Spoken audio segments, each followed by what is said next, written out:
Halo semua, perkenalkan nama saya Mardiana Warasi dengan NIM 210306107 kelas peternakan B.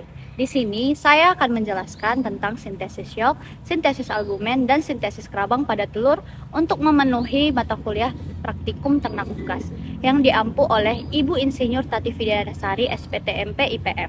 Yang pertama sintesis yolk. Pembentukan atau sintesis komponen yolk atau vitellogenesis berlangsung di dalam hati. Prosesnya terjadi dimulai dari pituitary atau kelenjar di bawah otak yang akan melepaskan hormon gonadotropin dan hormon steroid akan melepaskan hormon estrogen. Nah, hormon steroid ini akan menyuruh hati untuk melakukan sintesis protein. Sintesis protein akan dilakukan di dalam nukleus dengan komponen-komponen yolk, yaitu asam amino, lipid, fosfor, dan kalsium. Setelah proses sintesis protein terjadi, selanjutnya akan dibawa oleh darah menuju ke folikel-folikel. Ada dua jenis proses yang dihasilkan, yaitu lipoprotein yang berfungsi membawa trigliserida, kolesterol, dan lipid untuk disebar ke seluruh tubuh. Lalu ada proses pembentukan yolk atau vitelloginin. Di dalam folikel ini terdapat lipovitelin dan fosfitin yang fungsinya untuk memberi makan sel telur dan melindunginya. Setelah semua proses terjadi, maka yolk atau kuning telur akan terbentuk. Yang kedua, sintesis albumin. Sintesis albumin terjadi di magnum region selama 3 jam.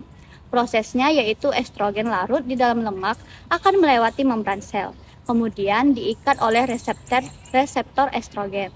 Seperti kompleks estrogen dan reseptor estrogen membentuk menjadi 5S. Lalu yang memasuki nukleus sel berinteraksi dengan kromosom menyebabkan gen tertentu dibentuk menjadi mRNA. mRNA meninggalkan nukleus menuju ribosom untuk disintesis menjadi protein yang spesifik seperti albumin dan asam amino. Yang ketiga, sintesis kerabang. Sintesis kerabang terjadi di bagian uterus. Dia uterus regio. Di dalam sintesis kerabang terdapat komponen penyusunnya, yaitu ion Ca dan CO3 menjadi CaCO3. Nah, ion CO3 ini terbentuk dari CO2 dalam plasma darah di uterus dengan bantuan H2O. Kedua tadi akan dirombak oleh enzim karbonik anhidrase, terbentuklah H2CO3. H2CO3 akan terjadi proses oksidasi, yaitu proses pengurangan atom hidrogen yang tersisa, yaitu CO3. Lalu, CO3 dengan ion kalsium dari dalam darah tadi akan bergabung menjadi CaCO3 untuk membungkus kerabang dari telur. Yang kedua yaitu komposisi dari yolk, albumen, dan kerabang. Komposisi yolk hanya mengandung kurang lebih 50% air. Selebihnya adalah umumnya protein dan lipid dengan perbandingan 1:2. Lipid dalam yolk berbentuk lipoprotein. Padatan yolk mengandung fosfoprotein yang juga disebut fosfitin. Lipoprotein, lipovitelin atau high density lipoprotein atau HDL. Sedangkan karbohidrat yolk adalah polisakarida dan bentuk mannose glukosamin.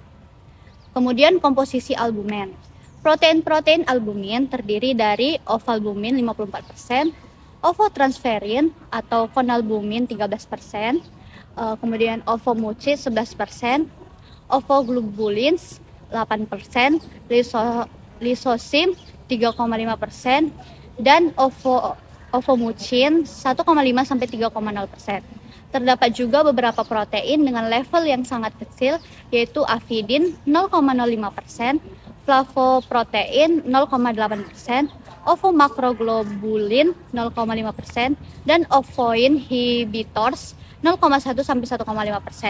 Ovoglycoprotein 0,5 sampai 1%, papat inhibitor 0,1%. Kemudian komposisi kerabang. Umumnya setiap kerabang telur memiliki berat kurang lebih dari 11% dari berat telur. Meskipun sel ini terlihat begitu keras dan menutupi isi telur. Tetapi fakta yang sebenarnya, cangkang telur memiliki pori-pori berfungsi sebagai pertukaran udara melalui celah pori-pori tersebut. Cangkang telur terbentuk dari bahan-bahan organik yang berupa kerangka, berasal dari susunan serabut halus dan granula-granula. Selain itu, ada juga substansi interstitial yang tersusun dari campuran garam organik. Bahan organik pembentuk cangkang telur meliputi 94% kalsium karbohidrat, 1% magnesium karbonat, 1% kalsium fosfat, dan 4% terbuat dari bahan organik terutama protein. Pembentukan kulit telur terbagi menjadi 4 bagian. 4 bagian utama yaitu kutikula, lapisan bunga karang, dan lapisan mamila, serta lapisan membrana. Terima kasih.